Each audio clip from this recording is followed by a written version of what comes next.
ನಿನ್ನ ಪ್ರೀತಿಯ ಇಂತಿ ನಿನ್ನ ಪ್ರೀತಿಯ ಎನ್ನುತ್ತಾ ಕಣ್ಣಲ್ಲೇ ಬರಿತಾಳೆ ಓಲೆಯ.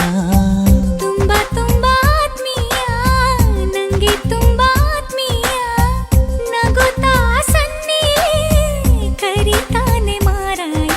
ಮನಸ್ಸಿನ ಮನೆಯವನು, ಕಾಗದ ಬರೆಯುವನು, ಕುಶಲವೇ ನೀನು ಕ್ಷೇಮವೇ ನೀನು ಅಂತ ಬರೆದನು. ಅತಿ ಅತಿ ಸಿಹಿ ಶುಭಾಶಯ, ಪ್ರೀತಿ ಪ್ರತಿ ಪದ ಶುಭಾಶಯ.